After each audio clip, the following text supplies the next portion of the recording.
pasa cuando un niño que viene recibiendo una cuota alimentaria derivada de la responsabilidad parental, cumple la mayoría de edad, pero tiene una discapacidad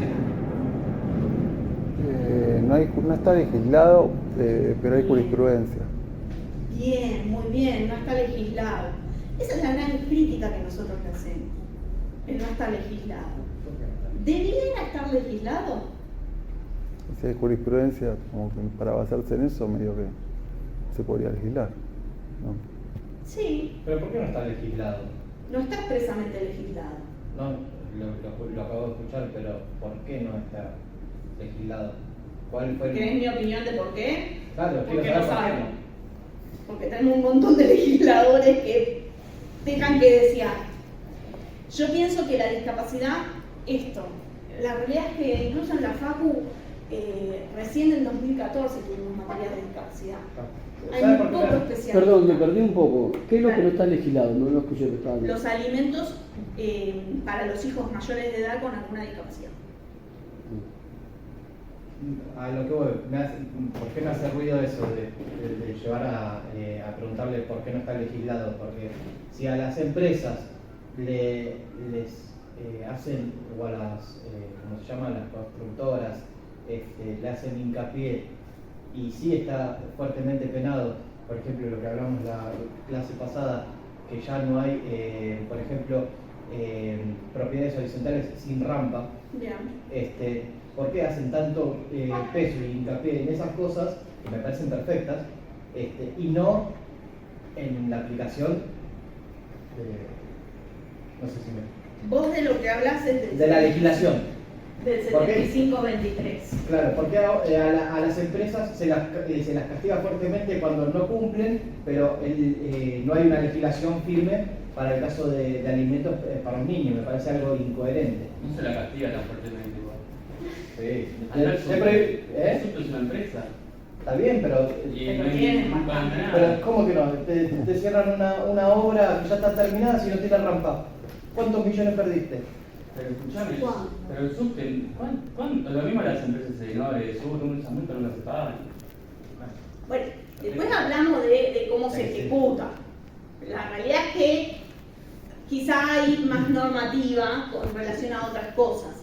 Sí tenemos el 75-23, que en definitiva también nos aplicaría para esto.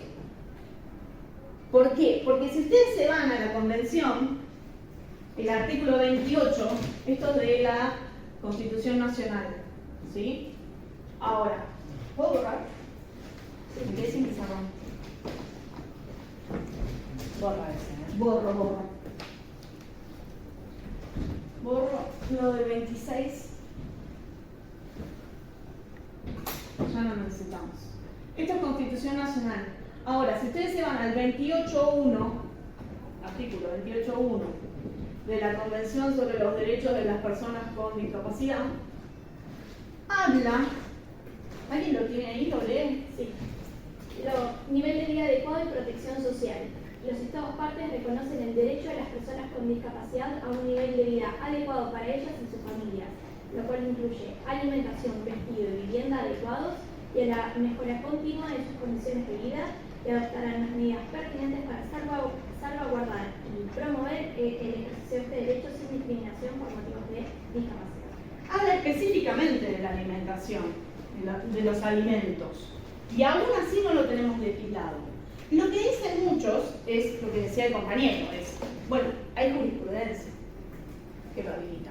Si uno hace, mucha de esa jurisprudencia se basa en la lectura integral de toda la normativa, de pensar el derecho como un todo y decir, bueno, no está expresamente legislado, pero está acá. ¿Y esta convención qué es lo que tiene? Jerarquía constitucional. Bueno, entonces hay parte del bloque constitucional la tenemos que aplicar. Entonces yo por el 28, por el 75-23, por el 75-22 y por la normativa en su conjunto te digo que los alimentos se estiran. La obligación alimentaria continúa. Vamos a ver bien. Igual en teoría habría que legislarlo porque uno tiene que adecuar el marco de la norma interna, entonces habría que legislarlo. Si es... ¿Hasta cuándo se estira? ¿Eh? ¿Hasta cuándo se estira? Bueno, ¿hasta cuándo se estira? Ahora vamos a ver eso. Porque depende de cómo lo entiendas. Ese es el tener una discapacidad tiene derecho a percibir alimentos? Estado de vulnerabilidad, además, de la discapacidad. Entonces acreditar la discapacidad no es suficiente.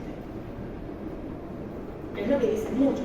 Hay una chica que es cantante, creo que es, que tiene Tourette. Los que son más chicos la van a tener más. Y ahí Me parece que sí. Sí. Me parece que sí. Esa chica no tiene vulnerabilidad. Tendrá algunos problemas. Yo no digo que su discapacidad no le afecte. Sí, podrá tener algunas barreras. La verdad es que no necesita una cuota de alimentos. Esa es la verdad. Entonces, la discapacidad va a ser per se que se estire la responsabilidad, porque en definitiva lo que estamos haciendo es estirando la responsabilidad parental.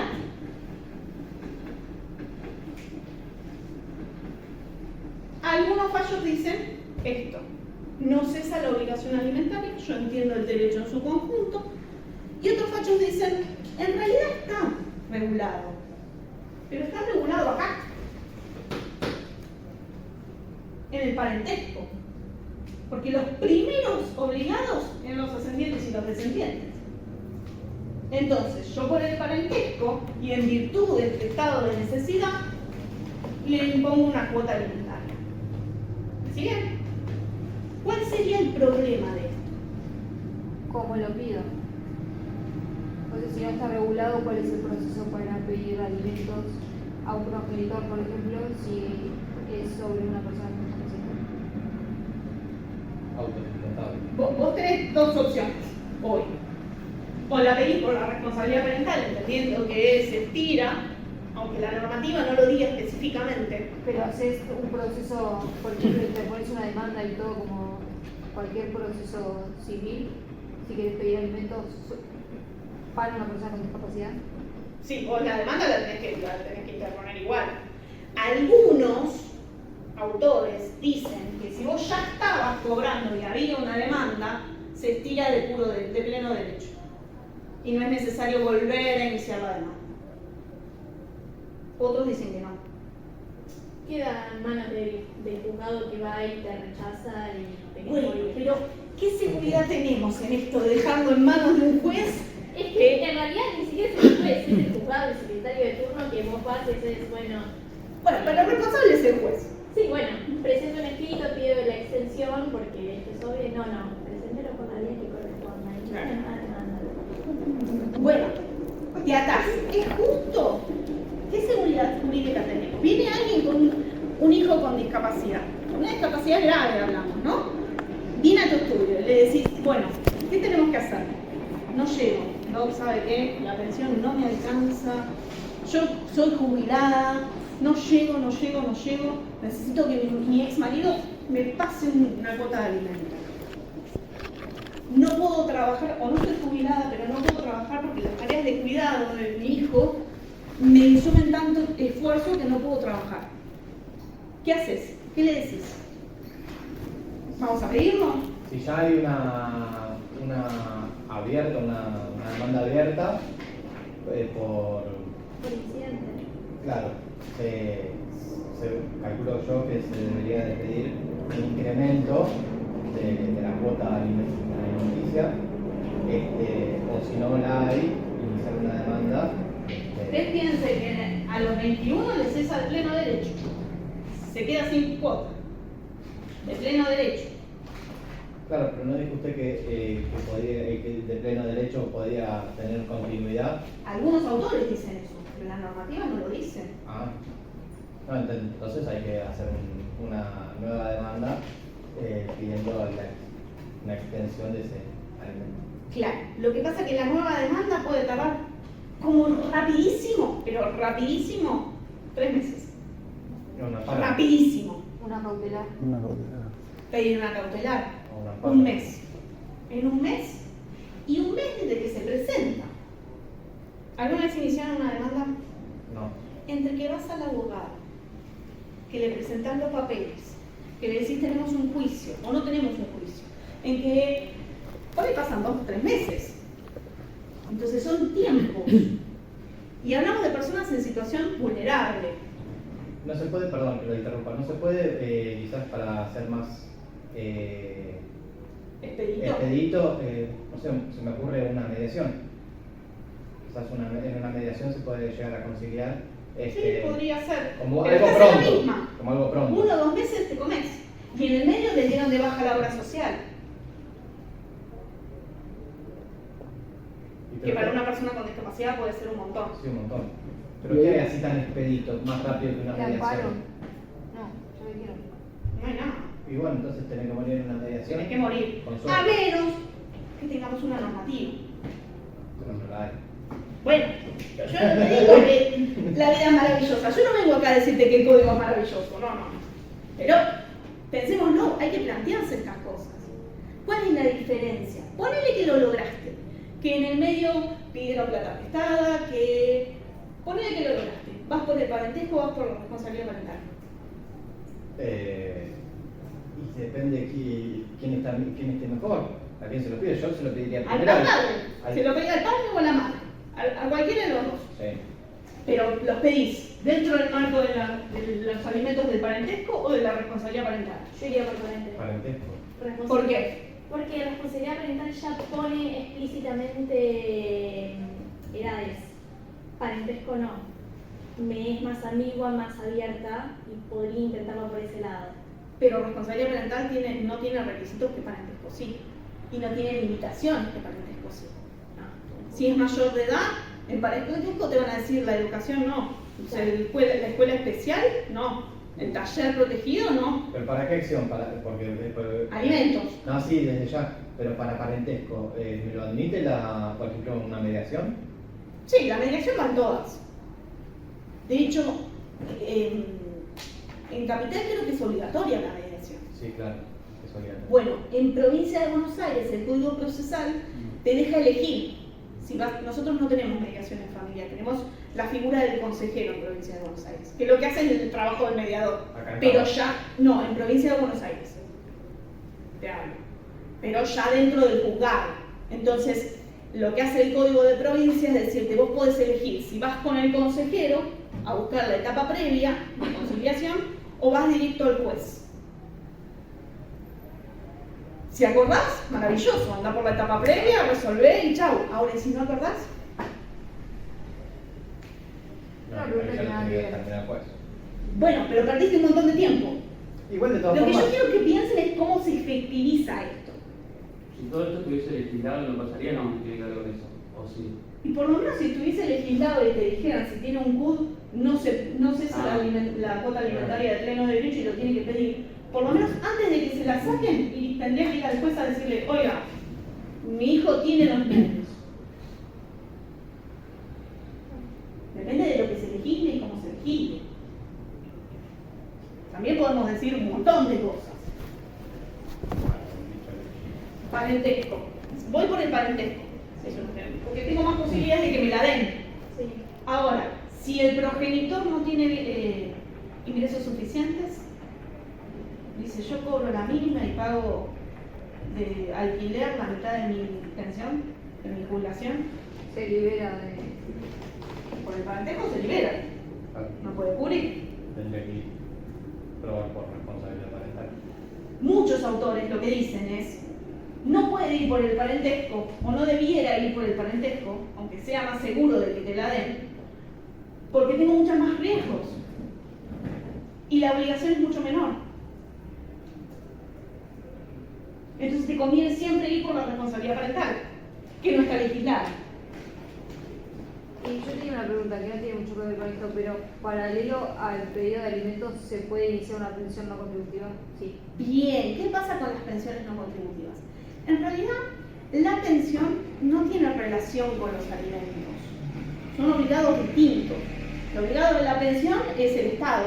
Y de hecho, puede lograrse la pensión antes de los 18. O sea, pueden ir en conjunto. De hecho, hay un fallo, que es de ahora, ya me digo de qué año.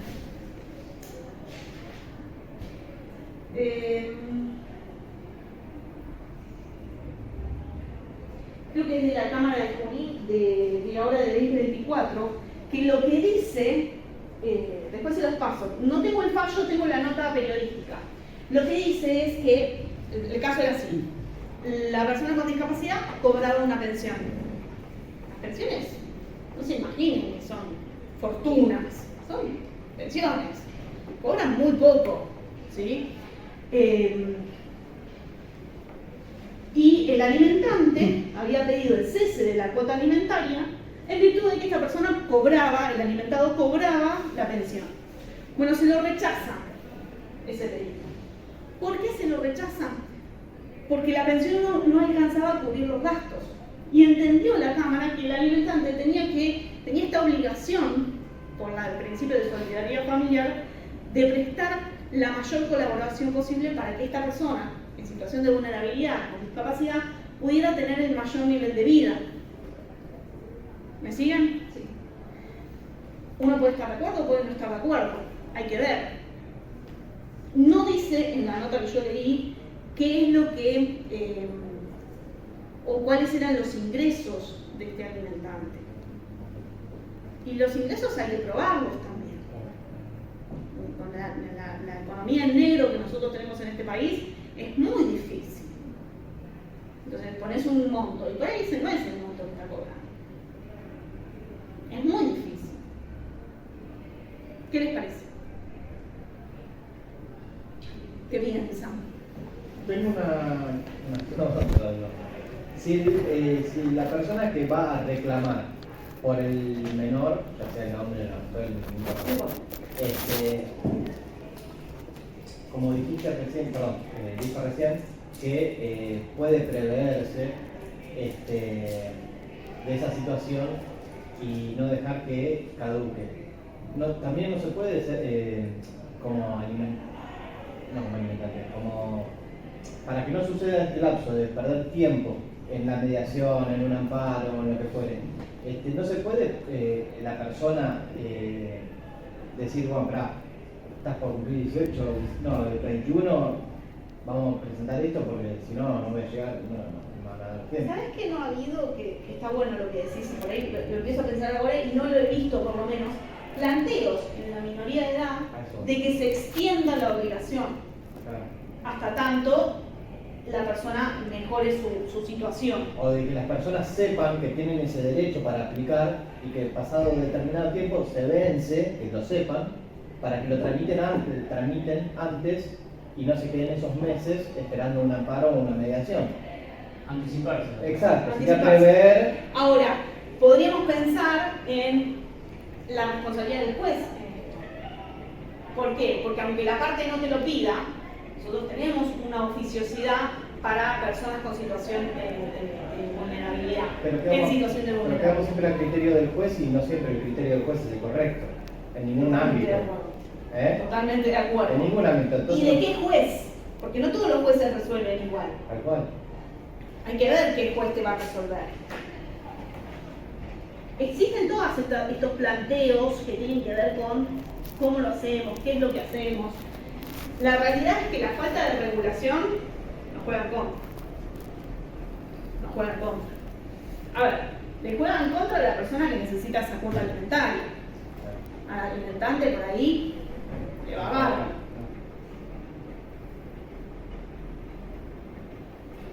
¿Qué más les quería contar?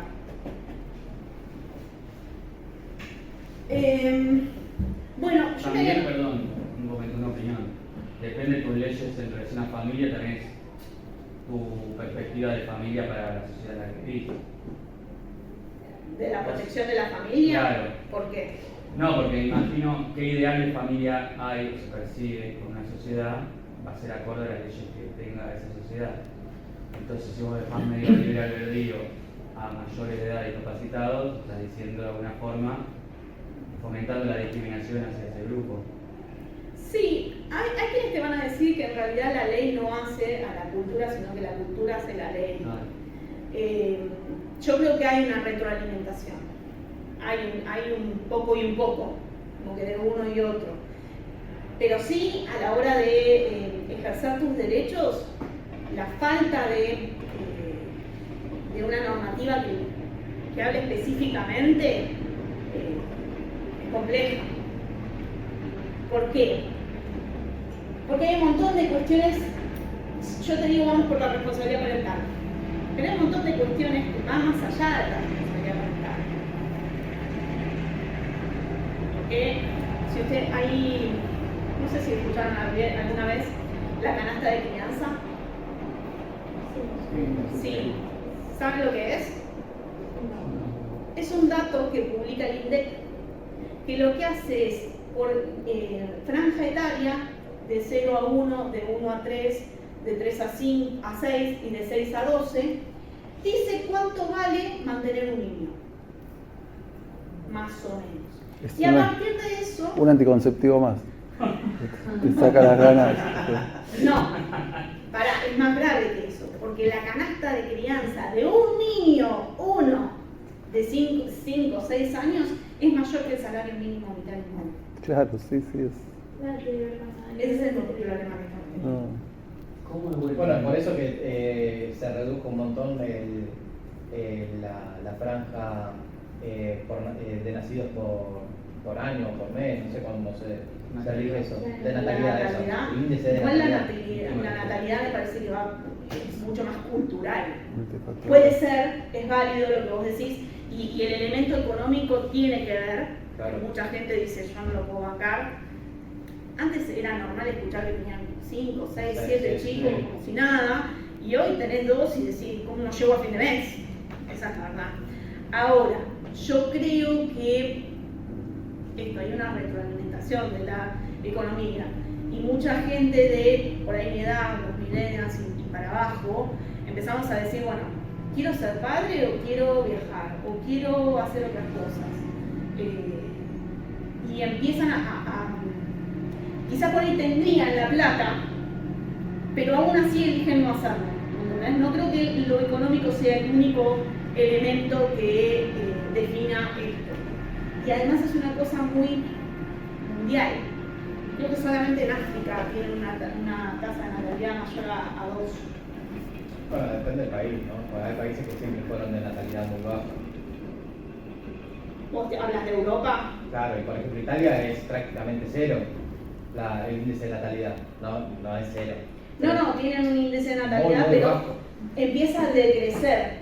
El índice de natalidad se mide hasta 2, mantiene la población. Y empiezan países a bajar. Italia, por ejemplo, es un país que hace mucho tiempo tiene un índice de natalidad por abajo de 2. Claro. Pero ahora empezamos a notar países del tercer mundo. Argentina, Chile, Brasil. Uruguay hace un montón ya que tiene un índice de natalidad bajo. Países que uno dice, bueno, son los que más crecimiento habían tenido. Y siempre se pensó el mundo pensando que íbamos a ser demasiados. Y ahora por ahí empezamos a darnos cuenta de que por ahí somos cada vez menos. Y los regímenes de asistencia dan abajo. Y no dan abajo. No sé cómo llama en Europa, pero el sistema jubilatorio de cada país está dando abajo. Todo lo que es servicios sociales no da abajo. Y los cuidados. Entonces empezar a repensar todo esto. También afecta todo esto, esa situación, de que no haya tantos nacimientos.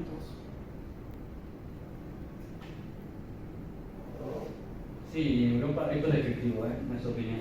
Está pasando que se calcula que a cada 20 años va a cambiar totalmente la demografía porque están teniendo mucho más hijos los inmigrantes que los nacidos y criados. Por eso Entonces, todos hay toda hablan de los inmigrantes, pero hay que repensar el tema de los inmigrantes. Claro. Para ver si no van a ser quizás los que van a reemplazar la fuerza productiva. La cultura, todo. En toda Europa creo que hay, pero en Italia hay un montón de estos lugares donde vas y compras la casa por $1, por $100, por... Te la regalan. Es medio mañoso igual, Sí, es re mañoso. Hace 5 años, ¿Estuviste averiguando para irte? En Suiza también. Todo. Hay un montón pero lo que buscan en realidad no es que vos vayas lo que buscan es, primero, que arreglen las viviendas, porque están muy venidas abajo, abandonadas un montón. Y segundo, que haya gente. Poblado. Porque se mueren los pueblos, se vacían totalmente. Tiene sus complejidades. Lo único que está más o menos estable es Estados Unidos, por lo que tengo entendido. Ellos tienen una tasa de natalidad acá. Relativamente estable. Quizás un poco menos que antes, pero más o menos estable. Más que nada Hay que ver por qué, porque ellos son re primer mundo. claro, yo tengo entendido, por lo poco que leí, que me informé del tema, por la forma de estructural del Estado, cómo está conformado, como recién dijo el compañero, que no daban abasto los lugares, las jubilaciones y todo eso. Es otro sistema distinto, completamente distinto. Allá Así no. que eso los ayuda, pero ellos tienen tienen mejor servicio, pero mucho más caro. Claro, No sé. Un re déficit Habría que ver. fiscal. ¿Qué? Que tienen un re déficit fiscal también. Sí, pero eso de toda la vida. Como imprimir, pero no. Eso de toda la vida. Lo que pasa es que los estadounidenses lo que hacían, con esto de que todos manejamos todo en dólares, le achacaban la inflación al resto. ¿Por qué? Porque los chinos compraban dólares, nosotros compramos dólares, todo el mundo compra dólares, entonces se chupan del mercado esos dólares y no tienen la inflación que tenemos nosotros, que los pesos no lo quiere nadie. Ellos también disponen que sea todo en dólares por el petrodólar y Les conviene, claro. obvio que les conviene, obvio que les conviene. Sí. Pero bueno, también hay que ver si nosotros le estamos haciendo el juego. Y bueno, fuimos de tema Sí. totalmente, pero baja de natalidad. ¿por qué por ahí podemos relacionar esto con el tema de los cuidados? Nosotros sabemos que desde el 2015, con el código, tenemos reconocidas y le damos un valor económico a las tareas de cuidado, con el 660. Ahora, eso para los menores de edad. ¿Por qué venía con esto de la canasta de crianza? La canasta de crianza, que nos dice el valor del costo de mantener un niño, tiene dos grandes columnas, si quieren. Los gastos de alimentos y de esparcimiento y de gastos de plata que hay que pagar, el colegio y qué sé yo, y los gastos de cuidado. Y están diferenciados esos gastos de cuidado. Entonces, hay un calculador que te dice, conforme cuántos días pasa con cada uno, cuánto es el porcentaje de esa canasta de crianza que debería pagar cada progenitor. Ahora, si vos tenés un niño a partir de los 12 años, que es donde se termina la canasta de crianza, ya no tenés este dato del gasto del cuidado.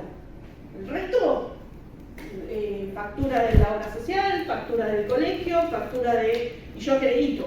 Ahora, los gastos de cuidado son muy difíciles de acreditar. ¿Cuánto te sale cuidar a tu hijo toda la semana? O 5 días a la semana. Llevarlo al colegio, sacarle los turnos médicos, asegurarse que vaya al médico. Y cuanto más en una persona, en un niño con discapacidad, esos gastos de cuidado se triplican. ¿Por qué? Porque no es lo mismo que vaya una vez al médico por año, que todas las semanas tenga que hacer 2 o 3 terapias. Como muchos chicos con TDA, con muchas patologías que hacen que necesitan estos cuidados. Entonces, las tareas de cuidado y la pérdida que hace el progenitor que ejerce ese cuidado de aquello que no puede ganar. Si yo estoy ejerciendo ese cuidado, no lo voy a poder salir a trabajar. Si yo tengo que dedicarme 3 días a la semana a llevar a mi hijo a las terapias, no puedo trabajar esos días. Y quizás eso quiere decir que no puedo trabajar. Entonces, esas tareas de cuidado tienen un peso. Y el problema con las personas con discapacidad es que no se terminan. No es que, sí, puede mejorar, puede no necesitar más esta terapia, sí, pero puede que no. Entonces, a mí me gustaría, ¿no? Un ratito, en 2 minutos, 5 renglones, imagínense qué tendría que tener o qué tendría que decir una normativa que hable de los alimentos de las personas con discapacidad mayores de edad. ¿Qué requisitos? ¿Qué alcance? Piensen en el contenido de la obligación, piensen en los obligados. Si lo basan en la responsabilidad parental, en el parentesco. Son I10. Se toman 10 minutos, ¿sí? Me miran con cara de esto que me estás pidiendo horrible. requisitos, en a quién le pedimos, hasta dónde podemos reclamar. Pensar en una normativa, sí, aunque no esté